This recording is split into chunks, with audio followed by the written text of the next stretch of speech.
US President criticized India for imposing high import duty on iconic Harley-Davidson motorcycle and threatened to increase the import tariff. Every year, thousands of motorcycles roll off the production line, gleaming with fresh paint, polished chrome, and powerful engines. They're designed with precision, backed by marketing campaigns, and often showcased at global auto expos to thunderous applause.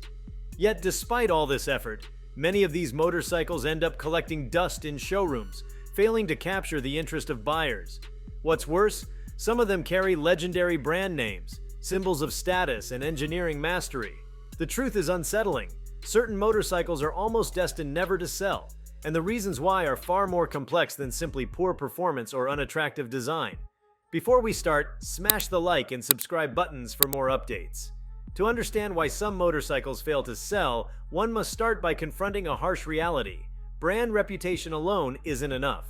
While names like Harley-Davidson, Ducati, or BMW Motorrad might conjure images of power, prestige, and freedom, not every model released under these banners strikes a chord with the public. In fact, some of the most infamous sales flops have come from the biggest names in the business. How can a machine with top-tier craftsmanship and a powerful engine be left to rot unsold in a showroom? It turns out that even legendary brands can miscalculate what riders actually want. Take the Harley-Davidson Street 500 and 750 as a case in point. Designed to appeal to urban riders and beginners, these bikes were launched with expectations of expanding Harley's reach into new markets. Lightweight, less expensive, and easier to handle than the heavyweight cruisers the brand was known for, they seemed like a strategic masterstroke. But reality painted a different picture.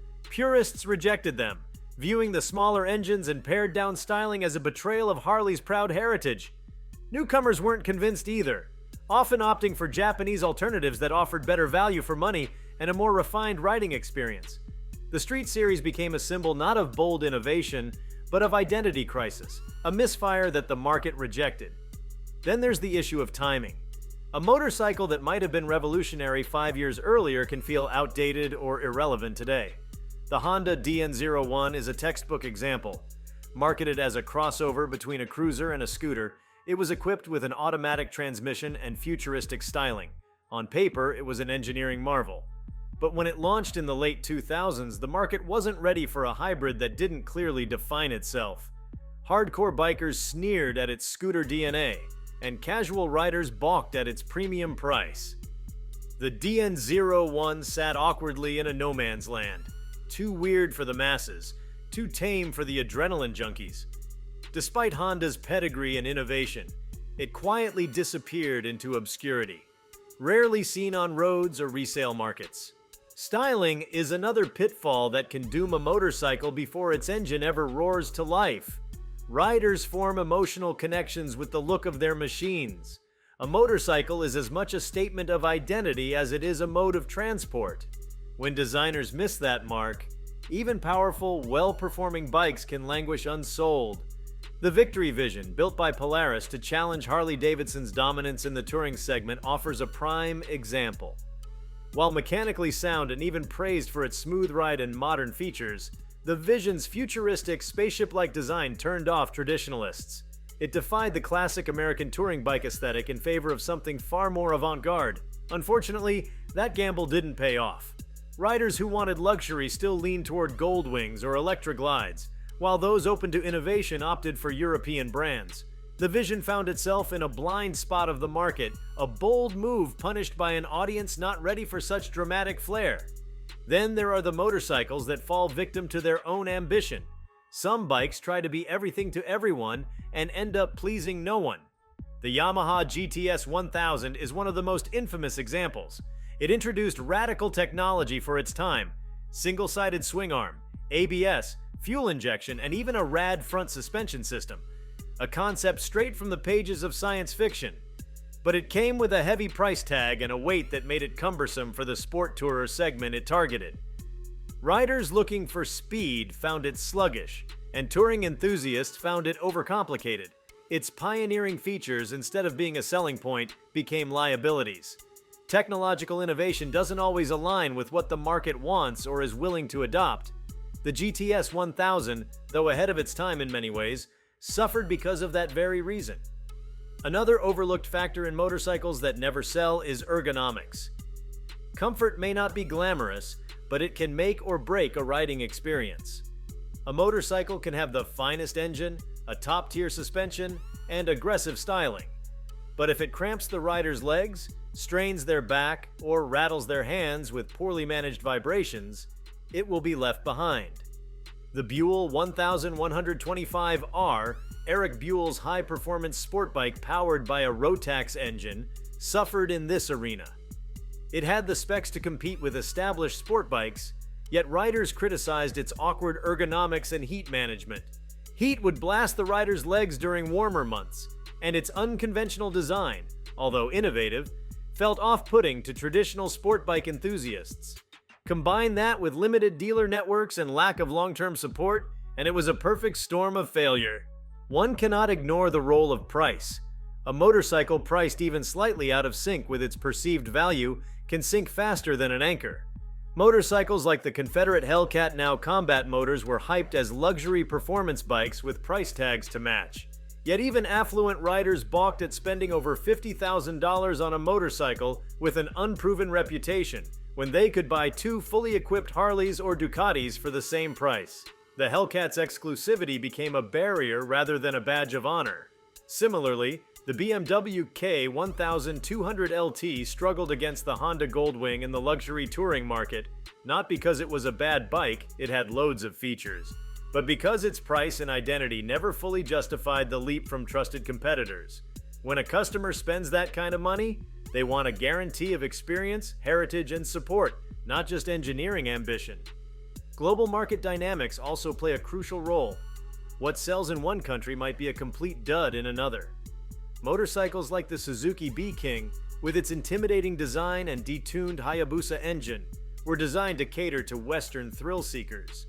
In Japan and much of Asia, however, the sheer size and power of the bike made it impractical for crowded urban environments and narrow roads. Even in the West, where size is less of a logistical issue, the B-King's aggressive styling polarized potential buyers. It looked too wild for everyday riding and not sleek enough for the sport bike crowd.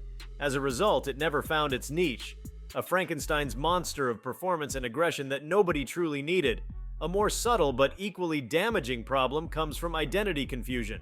Some motorcycles enter the market without a clear message. What type of rider is this bike for? What lifestyle does it support? What's the story it tells? Motorcycles are often sold as much through aspiration as through specifications. When a bike fails to create a clear narrative, it gets ignored.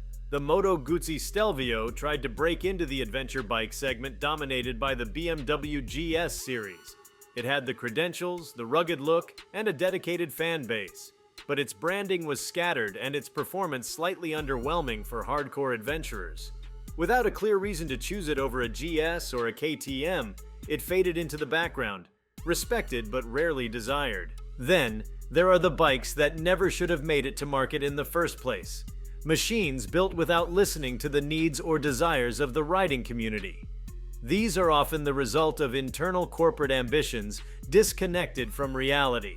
The Norton Commando 961, despite its nostalgic branding and retro styling, arrived with quality control issues and delivery delays. Enthusiasts who had waited years for its arrival were met with unreliability, poor dealer support, and inconsistent performance. It became a textbook case of how even the most revered names in motorcycling history can be tarnished by a poorly executed revival. The brand alone couldn't save it, and the public moved on. It's not always failure on the part of the motorcycle itself. Sometimes bikes don't sell because they're simply ahead of their time. The Yamaha MT-01 was one such case. A massive 1,670cc V-twin in a naked sport chassis. It was a strange mix of muscle and minimalism. It didn't make sense to most buyers in the early 2000s, who were either looking for supersport performance or cruiser comfort, not a bike that sat awkwardly in between. Yet today it's considered by some as a collector's item, its boldness finally appreciated in retrospect. Timing again was everything. Marketing missteps also contribute significantly to a motorcycle's downfall. A great product can disappear into obscurity without effective promotion. The Aprilia Mana 850 offered an automatic transmission in a motorcycle that still looked and felt like a conventional sport bike. It was a brilliant effort to lower the learning curve for new riders, yet it was poorly marketed and misunderstood. Riders didn't know who it was for. Was it for beginners, commuters, veterans who wanted a laid-back ride? Without a clear marketing message, the Mana 850 struggled to carve a space in any category, and sales reflected that confusion. So the shocking truth about motorcycles that never sell isn't that they're always bad. Often they're mechanically excellent, sometimes even innovative. The tragedy lies in the disconnect between what they offer and what riders actually desire. Whether it's a mismatch in identity, flawed ergonomics, poor timing, or styling that simply doesn't resonate, these motorcycles become cautionary tales in a business driven not just by technology, but by passion, culture, and instinct. They remind us that in the world of motorcycles, success is about far more than speed or specs. It's about knowing the rider's heart and speaking to it, not just with horsepower, but with soul. Among the motorcycles that quietly fade from dealer inventories into obscurity, there exists another layer of complexity: cultural misalignment. Motorcycle design and marketing that don't take into account the deeply rooted cultural preferences of different regions often result in poor reception, even when the bikes are technically impressive.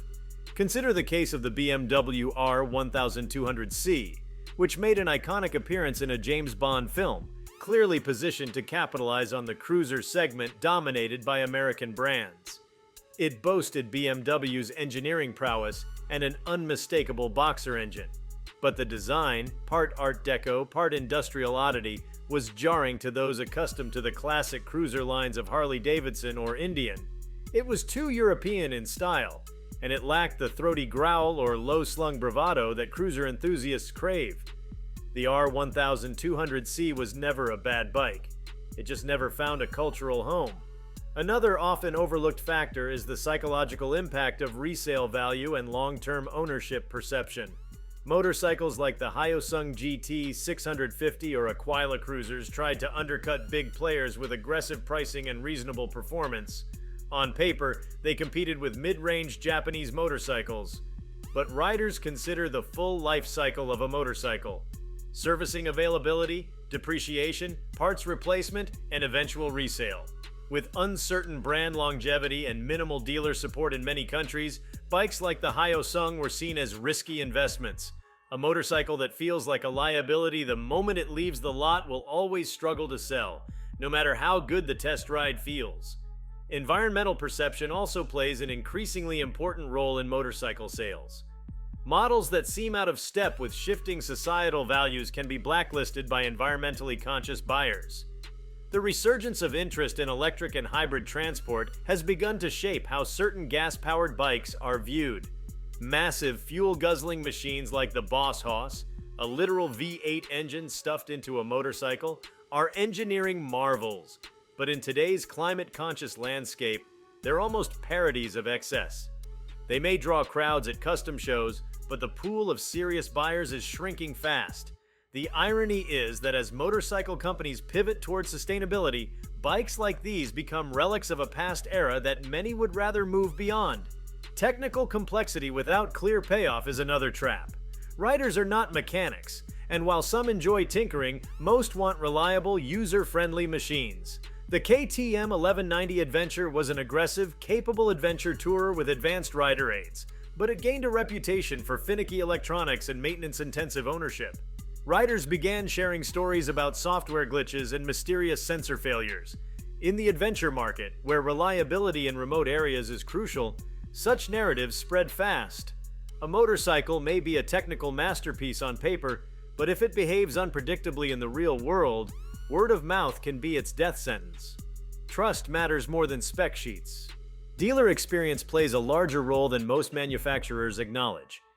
Even if a motorcycle is superbly engineered, if a prospective buyer walks into a dealership and is greeted with indifference or misinformation, that potential sale evaporates.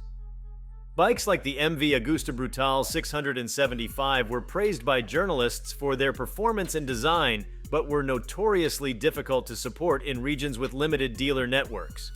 When customers can't get timely service, warranty support, or even basic parts, confidence collapses.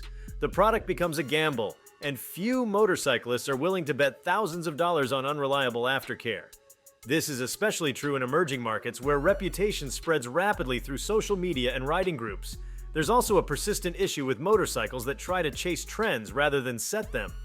Trend chasing often leads to watered-down products. When the cafe racer revival surged in the 2010s, many manufacturers rushed to release retro-styled bikes. Not all succeeded. The Honda CB 1100, for instance, was a beautifully crafted nod to the past, but it was too polished, too subdued, and too expensive. While it looked the part, it lacked the gritty charm or rebellious energy that the cafe racer subculture celebrated. Riders who wanted a retro bike wanted it to feel raw and personal, not a sanitized product molded by a corporate boardroom. The CB 1100 didn't offend, it just didn't ignite passion. The impact of licensing requirements and legal classifications also can't be ignored. Some bikes are built for markets that don't support them from a regulatory standpoint. The Aprilia RS 125, for example, is a race-bred two-stroke that flourished in Europe where tiered licensing systems encouraged lightweight performance bikes. But in the US, where the licensing process is less segmented and the preference leans heavily toward bigger engines, the RS 125 felt out of place. It was too small and expensive to appeal to beginners, yet lacked the muscle to interest veterans. A mismatch between the motorcycle's concept and the legal framework of its target market will almost guarantee it never finds its intended audience. Weight is another killer of sales, and not always in the most obvious ways. A touring bike or cruiser is expected to be heavy, but when sport bikes or naked bikes creep up in weight without adding proportional performance or comfort, the response is brutal. The Suzuki GSX 1250 FA tried to bring sport touring value at an affordable price, but its nearly 600-pound curb weight, combined with uninspiring styling, failed to energize either tourers or sport riders. It wasn't light enough to thrill and wasn't plush enough to relax. Stranded in the middle, it languished in dealerships while buyers turned to more focused competitors.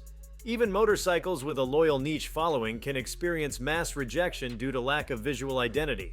The Honda NM4, nicknamed the Bat Bike, featured radical styling, automatic transmission, and a laid-back seating position. Honda clearly intended it as an urban mobility solution wrapped in sci-fi flair. But the public didn't know what to make of it. Was it a scooter, a cruiser, a dystopian concept vehicle? People appreciate motorcycles that project confidence and clarity. The NM4's ambiguity, while bold, left potential buyers confused. It didn't help that those interested in unique styling were also the kinds of riders who typically crave customization, something the NM4's design didn't allow easily. The challenge of naming conventions also deserves attention. A bike's name should evoke emotion, aspiration, or intrigue. Some motorcycle names inspire loyalty across decades: Bonneville, Fireblade, Monster. But a poor naming choice can sink even a decent bike. The Kawasaki ER6N, for instance, was a highly competent middleweight naked bike, but its sterile alphanumeric name didn't resonate emotionally. Contrast that with Z650, a revival of a legendary moniker that almost instantly boosted Kawasaki's street cred. Names matter. They carry weight, history, and sometimes even attitude. Without that emotional hook, marketing has to work twice as hard, and most of the time it fails to fill the gap. Motorcycles also suffer when they are stuck between roles. The Ducati Multistrada 1200, for all its eventual success, had an awkward launch. The early models weren't quite focused enough. Not sporty enough for knee-down riders, not rugged enough for hardcore ADV types, and too pricey for touring purists. While Ducati eventually fine-tuned the line and built an identity around it, early Multistradas lacked that definition. When bikes exist in transitional spaces without a clear message, they often don't sell. Riders don't just want specs, they want purpose. What problem does this bike solve? What kind of rider is it for? If a motorcycle can't answer that clearly, it's often ignored. Fear of obsolescence also plays into consumer hesitation. With the rapid advancement of rider aids like cornering ABS, lean-sensitive traction control, and connectivity features, motorcycles that skip these updates can appear ancient within a single model cycle. The Suzuki Hayabusa Gen 2 was a beast of a machine, But by the mid-2010 IS, it was criticized for lacking modern electronics. Buyers knew that even if the raw power was there, the bike felt like a relic next to electronically loaded competitors. This anticipation of future tech often leads consumers to delay purchases or switch brands, particularly in premium segments. A lack of modularity or customization potential is another major sales deterrent. Riders love to make their bikes their own. A bike that doesn't accommodate easy upgrades, whether in luggage options, performance tuning, or aesthetic personalization, can quickly fall out of favor. The Yamaha FJR 1300, for all its mechanical excellence, was often overlooked by younger riders because it lacked the ecosystem of custom parts, exhaust systems, and ergonomic mods that competitors like the BMW RT series or even the Kawasaki Concours enjoyed. People don't just buy a motorcycle, they buy a project, a journey, a reflection of themselves. Insurance classification is a silent killer of motorcycle sales. Some bikes end up being grouped in high-risk categories simply because of their engine size or manufacturer history.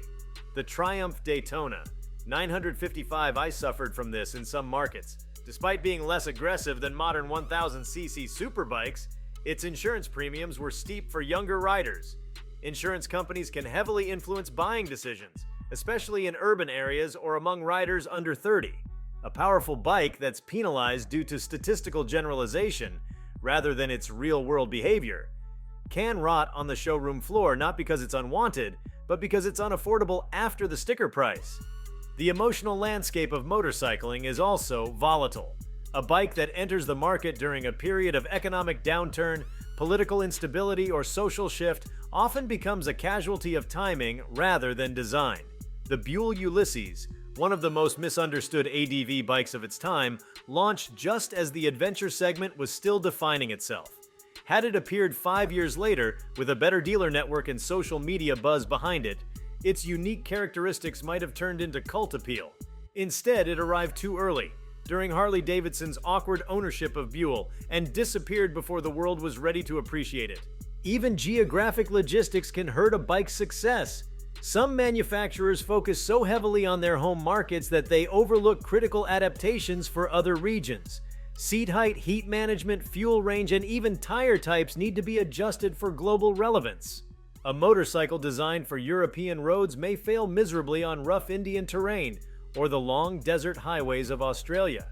The Royal Enfield Continental GT 535, for example, was built with Eurocafe aesthetics in mind, but its low tank range and hard seat made it a tough sell in places where riders needed both comfort and longevity on long rides.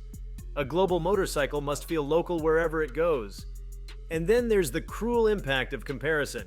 Motorcycles don't live in a vacuum. When a new bike is released, it's instantly judged against existing benchmarks. The Kawasaki Versys 1000 struggled early in its life because it was always being compared to the BMW S1000 XR in the Triumph Tiger series. Even if the Versys offered excellent value and practicality, it lacked the brand aura, the prestige, and the visual aggression of its competitors. In markets where image and perception heavily influence purchase decisions, being the better deal isn't always enough. It has to be the more desirable deal. The truth is, motorcycles that never sell reflect a kind of forgotten poetry in the world of motorcycling. They are experiments, miscalculations, ahead of their time marvels, or simply honest efforts that didn't find the love they sought. Their failure isn't always due to bad design or engineering. More often, it's because they didn't align with the moment. They weren't what riders were dreaming about, or they didn't speak loudly enough in a market saturated with noise. Still, each unsold motorcycle leaves a legacy. They offer lessons for future design, marketing, and innovation. They show that success isn't just about horsepower, features, or brand loyalty. It's about resonance. It's about capturing the imagination. Because when a motorcycle truly connects, when it feels like an extension of freedom and identity, it doesn't just sell, it belongs. And when that connection fails, the showroom floor becomes its final resting place, a silent tribute to what might have been. Motorcycles that fail to sell often embody a fascinating paradox. They are conceived with purpose, engineered with care, and launched with expectations. Yet they vanish from the market almost as quickly as they appear. The deeper one digs into these cases, the more apparent it becomes that motorcycle failure is rarely due to just one flaw. Often it's a convergence of subtle missteps, some at the drawing board, others at the dealership, and the market's unforgiving nature ensures that these small cracks eventually split wide open. A powerful example of this lies in the psychological aspect of rider identity and aspirational ownership. Many motorcycles are not purchased purely for their mechanical benefits, but because they represent a version of the rider's ideal self. A mismatch between a bike's character and the way it makes the rider feel can be damning. The Harley-Davidson VRod was a machine of great technical achievement. Developed in partnership with Porsche, it featured a liquid-cooled, high-revving engine that strayed far from Harley's traditional low-end torque ethos. On paper, it was an improvement, faster, more reliable, and modern, but it never sold as expected. Why? Because it didn't feel like a Harley. The sound was different, the engine rev behavior was foreign, and the styling leaned too far into muscle bike territory. The loyal Harley crowd didn't accept it as one of their own, and those outside the brand's circle found better performance and value in Japanese and European alternatives. The VRod fell between tribes, accepted by none, championed by few. Some motorcycles become victims of shifting generational priorities. Modern younger riders often prioritize different values compared to the generations before them. Where baby boomers might have yearned for chrome-laden cruisers, millennials and Gen Z are often more interested in minimalistic design, affordability, urban agility, and low maintenance. Bikes like the Suzuki Boulevard M90 or Kawasaki Vulcan 2000 catered to the traditional cruiser market. But as those buyers aged and fewer young riders picked up the cruiser torch, these motorcycles found themselves without an audience. The result? Stockpiles of unsold bikes and eventual discontinuation. Manufacturers who don't accurately track and respond to these generational shifts inevitably find themselves producing machines for a disappearing demographic. A particularly fatal mistake is building a motorcycle based on data instead of insight. While market research and consumer surveys offer valuable trends, they often fail to capture the emotional nuances that drive motorcyclists. The Moto Morini Gran Passo is a stark example. On paper, it offered everything the adventure segment required: high ground clearance, luggage options, powerful V-twin engine, and rugged styling. Yet it never connected. There was no buzz around it. No compelling reason to choose it over the BMW GS, Ducati Multistrada, or even the more affordable Japanese ADVs. Riders didn't feel a story behind the Gran Passo, and it showed. Data might guide design, but without instinct and narrative, it rarely results in love. Language and branding choices can also create unexpected barriers. Global brands sometimes overlook how names, slogans, or even styling cues translate in different cultures. A bike that looks assertive and masculine in one country might appear garish or vulgar in another. The Benelli TNT series, despite its performance credentials, suffered partly due to its name. While TNT connotes power and explosiveness in some regions, in others it felt juvenile, associated more with cartoon chaos than refined engineering. Combined with inconsistent marketing strategies, the name failed to inspire confidence in serious riders. That tiny detail, multiplied across borders and conversations, can lead to significant hesitation at the point of sale. Then comes the danger of overpromising. When manufacturers hype a motorcycle beyond what it can deliver, the backlash is severe. The Indian FTR 1200 was launched to massive anticipation. With flat track inspiration, sporty posture, and premium finishes, it was positioned as a radical alternative to typical American bikes. But early test rides revealed issues with heat, weight, and urban practicality. While performance was solid, the initial marketing created an image of a nimble, race-ready street fighter. Buyers walked away feeling misled, not because the bike was bad, but because it didn't live up to the story they were sold. In the world of motorcycles, few things are more destructive than broken trust. Technological gimmicks can also turn into liabilities. The 2014 Bimota BB3, for example, was a high-performance machine with top-of-the-line components, including a BMW-sourced S1000RR engine. But it was also wildly expensive, and while its carbon fiber and billet aluminum parts dazzled enthusiasts, it lacked the refinement and usability of its mass-market competition. More importantly, Many riders saw it as a track tool too delicate for street abuse, an exotic creature with nowhere to roam. In a market saturated with bikes that balance performance and practicality, such over-engineered machines become museum pieces, not everyday rides. When innovation serves ego more than user experience, failure is often not far behind. Another invisible barrier is the presence of entrenched community cultures within riding categories. Motorcycle subcultures, ADV, cruiser, cafe racer, sport bike, often have deeply held values. A new bike that violates these unspoken codes can struggle, no matter how objectively good it is. The Yamaha Starbolt, for instance, tried to enter the bobber scene with a sleek, minimalistic approach. But its factory-built aesthetic didn't resonate with purists who prized hand-built authenticity and personal customization. Though mechanically competent, the Bolt came off as a poser's bike in the eyes of the community it sought to attract. In motorcycling, peer approval can be just as important as mechanical merit. Furthermore, location-specific practicality can doom a bike that performs well elsewhere. The Ducati Diavel, a stunning blend of power cruiser and naked aggression, sells well in parts of Europe and the US, yet in countries with poor road infrastructure, high humidity, or limited dealer coverage, it's seen as too exotic, expensive to maintain, risky to own, and ill-suited for daily use. In such regions, riders gravitate toward bikes like the Honda CB500X or Yamaha MT-07, which offer reliability and versatility without the burden of premium upkeep. A motorcycle's suitability to local road conditions, weather, and service networks is as critical as horsepower or styling. Even the question of noise levels can affect sales. In many urban areas, noise ordinances have become stricter. Riders who once loved the growl of a full-throated engine are now facing fines and community backlash. Bikes known for being loud, like older models of the Triumph Speed Triple or the Ducati Monster with aftermarket Terminioni exhausts, are increasingly seen as a nuisance. Manufacturers who fail to adapt to this new landscape by providing quiet mode options, effective baffling, or sound-conscious design see their products fall out of favor in critical markets. If you liked this video, please give it a like and subscribe to our channel. Also, leave your comments below and tell us, what are your thoughts on motorcycles that never sell? What do you expect? We want to hear from you. Thank you for watching and see you next time.